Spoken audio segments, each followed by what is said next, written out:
इस देश में दो अभिजात्य वर्ग है जो नैरेटिव बनाते हैं, बाकी सब तो मोह माया है।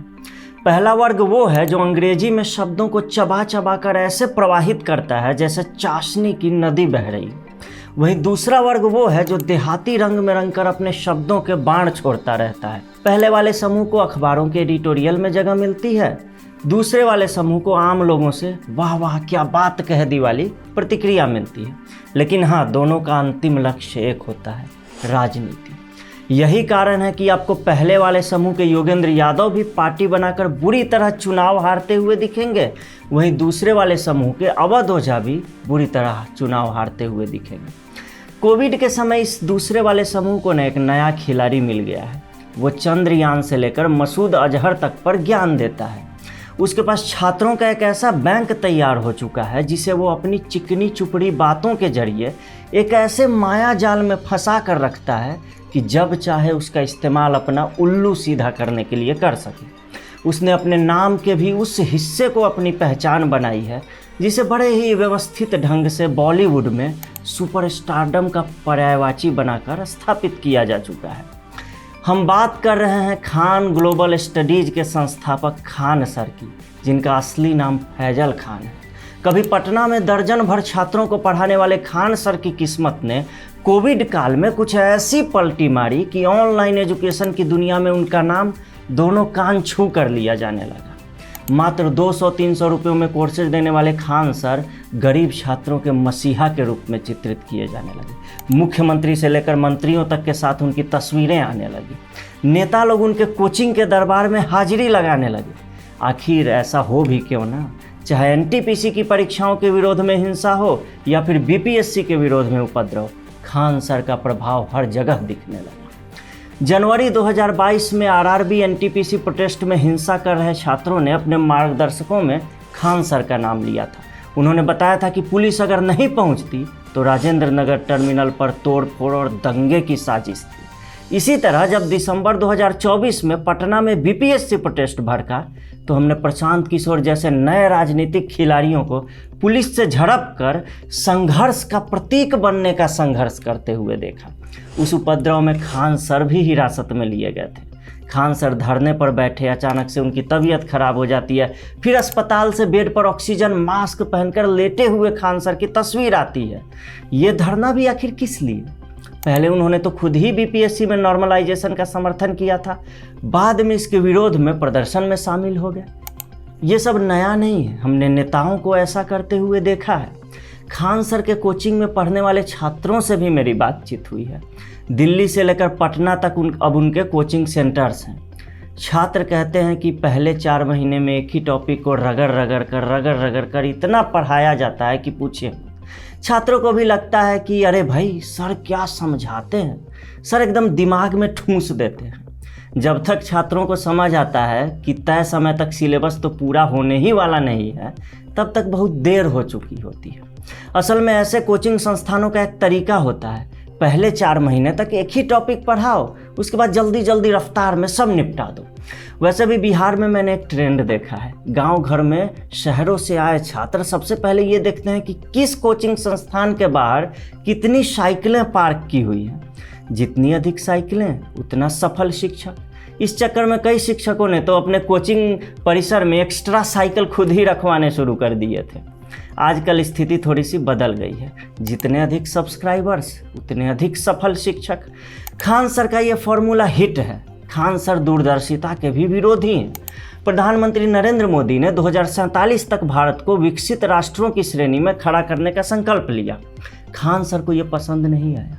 हमारे पूर्वजों ने तो हमेशा दूर की सोचने की सलाह दी है ना। खान सर तो गांव देहात वाली पृष्ठभूमि से हैं, कम से कम वो दिखाते तो ऐसा ही हैं। फिर उन्हें ये तो पता होना चाहिए कि दूर की सोचनी चाहिए हमें। और हाँ, पीएम मोदी सिर्फ 2047 की ही बात नहीं करते। उनकी सरकार ने अपने तीसरे कार्यकाल के पहले 100 दिनों का भी रिपोर्ट कार्ड पेश किया। एक एक मंत्री ने अपने अपने मंत्रालयों का रिपोर्ट कार्ड पेश किया। जब मोदी सरकार के 11 वर्ष पूरे हुए तो पार्टी ने उन 11 वर्षों का रिपोर्ट कार्ड पेश किया। तमाम योजनाओं के आंकड़े पेश किए, विकास परियोजनाओं की स्थिति बताई गई और लाभार्थियों के अनुभव साझा किए गए। ऐसे में खान सर ये दावा कैसे कर सकते हैं कि सरकार के पास 2025 का इस साल का विजन क्लियर ही नहीं है? क्या बिना विजन के ही भारत $4 ट्रिलियन की इकोनॉमी बन गई है? क्या बिना विजन के ही हम विश्व की चौथी सबसे बड़ी अर्थव्यवस्था बन गए हैं? खान सर किसानों की आय दोगुनी किए जाने के संकल्प का भी मजाक बनाते हैं। इस दौरान वो ये भूल जाते हैं कि कृषि सुधार के लिए लाए गए 3 कानूनों को कैसे मोदी सरकार को वापस लेना पड़ा था। क्यों? हिंसा और उपद्रवों के कारण। फिर भी खान सर तो शिक्षक हैं ना, उनसे अपेक्षा की जाती है कि वो जो भी बोलेंगे वो तथ्यों एवं आंकड़ों के आधार पर बोलेंगे। कहाँ 2013-14 में कृषि क्षेत्र को 27,000 करोड़ रुपए का बजट मिलता था मात्र, और कहाँ 2025 में 1,37,000 करोड़ रुपयों का बजट दिया गया है। क्या ये अंतर खान सर को दिखाई नहीं देता? खान सर गलत बोल रहे हैं कि मोदी सरकार किसानों की आय दोगुनी करने वाली बात कहकर भूल गई है। वो भूली नहीं है। 3 महीने पहले ही सरकार ने एक प्रेस रिलीज जारी करके इस दिशा में हुई प्रगति के बारे में जानकारी दी है। पीएम किसान से लेकर नेशनल बंबू मिशन तक 1-2 नहीं बल्कि 28 योजनाओं और अभियानों के बारे में जानकारी दी गई। 75,000 ऐसे किसानों की सक्सेस स्टोरी का भी अध्ययन किया गया, इन योजनाओं के कारण जिनकी आय दोगुनी हुई थी। प्रति किसान परिवार औसत आय पता है पहले कितनी थी? मात्र 6426 रुपये। अब ये 2018-19 में बढ़कर 10,218 रुपये हो चुकी थी। क्या इस सफलता को पूरी तरह नज़रअंदाज कर दिया जाएगा? खान सर सरकार पर निशाना साधते हुए रोटी कपड़ा मकान वाला वही रटे रटाए तकिया कलाम को दोहराते हैं। हाँ, गरीबों को रोटी मिली है। प्रधानमंत्री गरीब कल्याण योजना के तहत 80 करोड़ लोगों को कोविड काल से ही मुफ्त राशन मिल रहा है। 2024 में इसे 5 वर्षों के लिए आगे बढ़ा दिया गया। रोटी तो मिल रही है ना। भारत की टेक्सटाइल इंडस्ट्री में रोजगार 1.5 गुना बढ़ गया है पिछले 1 दशक में। इंडस्ट्री 112 से 176 बिलियन डॉलर तक पहुंच गई है। कपड़े अधिक संख्या में बन रहे हैं, लोग खरीद रहे हैं यानी लोग पहन रहे हैं, तो हाँ, कपड़ा भी मिल रहा है। और जहाँ तक मकान की बात है, पीएम आवास योजना के तहत अब तक 4 करोड़ घर बनाए जा चुके हैं, तो हाँ, मकान भी मोदी सरकार दे रही है। जहाँ तक स्वास्थ्य की बात है, आयुष्मान कार्ड के जरिए 41 करोड़ लोगों को स्वास्थ्य बीमा के दायरे में लाया गया है। ऐसे में ये नकारात्मक नैरेटिव बनाना कि कुछ हो ही नहीं रहा एकदम गलत है। खान सर कहते हैं कि महिलाओं को कोई फ़ायदा नहीं हुआ है, फिर ये सुकन्या समृद्धि योजना से लेकर उज्ज्वला तक से किन्हें फ़ायदा हुआ? ग्रामीण इलाकों में 2 करोड़ लखपति दीदी बनाने का लक्ष्य रखा गया है। स्वरोजगार से जोड़कर अब तक 1.25 करोड़ महिलाओं को लखपति दीदी बनाया भी जा चुका है। यह महिला सशक्तिकरण नहीं तो और क्या है? लोकसभाओं एवं विधानसभाओं में महिलाओं को 33% आरक्षण देने के लिए जो नारी शक्ति वंदन अधिनियम लाया गया, क्या वो महिलाओं को प्रतिनिधित्व देने की तरफ कदम नहीं है तो और क्या है? उज्ज्वला योजना के तहत गैस कनेक्शन देकर जिन 10 करोड़ महिलाओं को चूल्हे के धुएं व बीमारियों से मुक्ति दिलाई गई, क्या वो महिला उत्थान का कदम नहीं था? अब इस योजना का दूसरा संस्करण चल रहा है, उसके तहत भी 2 करोड़ से अधिक महिलाएं लाभार्थी बन चुकी हैं। खान सर कभी कहते हैं कि मसूद अजहर को छोड़ा तो इंजेक्शन क्यों नहीं दे दिया, तो कभी ऑपरेशन सिंदूर के दौरान सीज फायर का विरोध करते हैं। डिप्लोमेसी जो है ना, वो बीपीएससी की क्लास नहीं है। कम से कम इतनी तो समझ उन्हें होनी चाहिए। हई हऊ इहाँ उहाँ ओकरा होन्ने हेन्ने जेन्ने तेन्ने छौड़ा छौड़ी, ये सब गांव से आए छात्रों को तो सुनने में बड़ा अच्छा लग सकता है।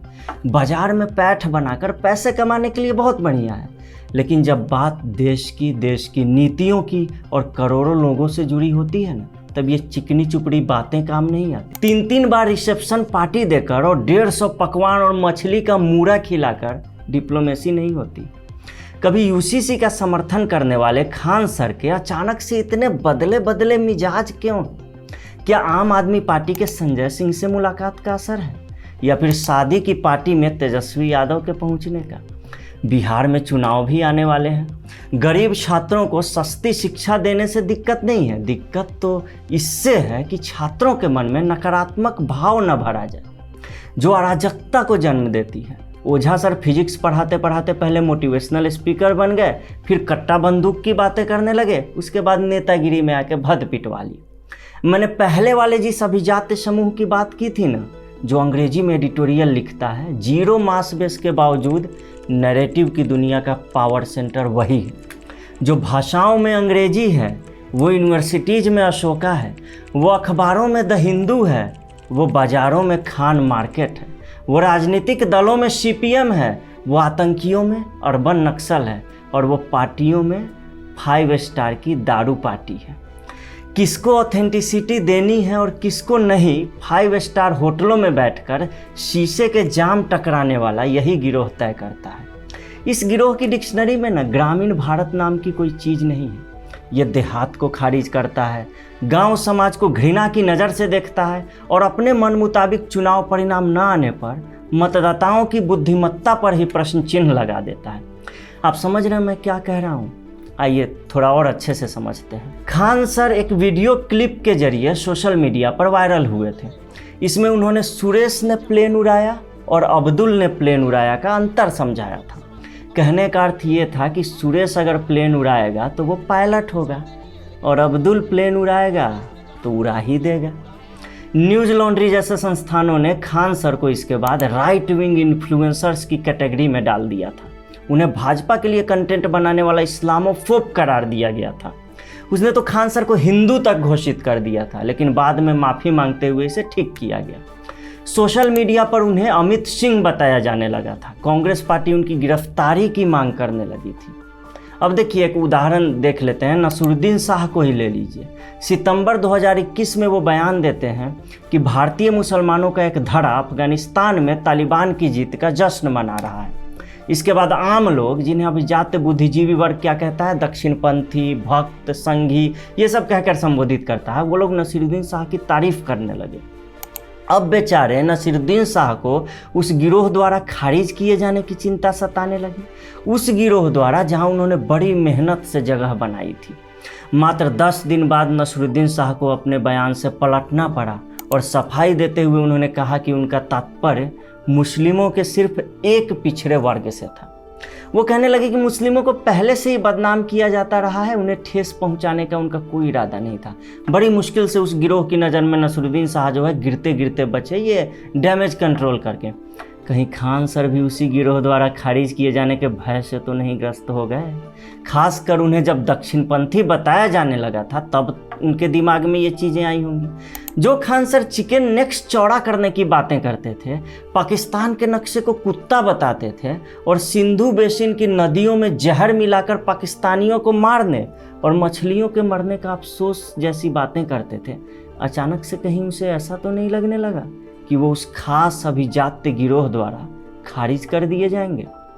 दक्षिणपंथी समूह या आम लोगों के बीच लोकप्रिय होने के कारण उनके दिल में खलबली तो नहीं मच गई होगी कि कहीं उन्हें भी खारिज न कर दिया जाए? अब डैमेज कंट्रोल के लिए मोदी सरकार को कोसने के अलावा और बेहतर क्या रास्ता हो सकता है? अब देखते हैं खान सर को ये गिरोह वापस अपनाता है या नहीं, या फिर बिहार में चुनाव है तो राजनीति अपने कितने रंग दिखाती है। तो चलिए अगले वीडियो में फिर मिलेंगे किसी नए विषय के साथ। मैं अनुपम के सिंह आपसे विदा लेता हूँ। नमस्कार।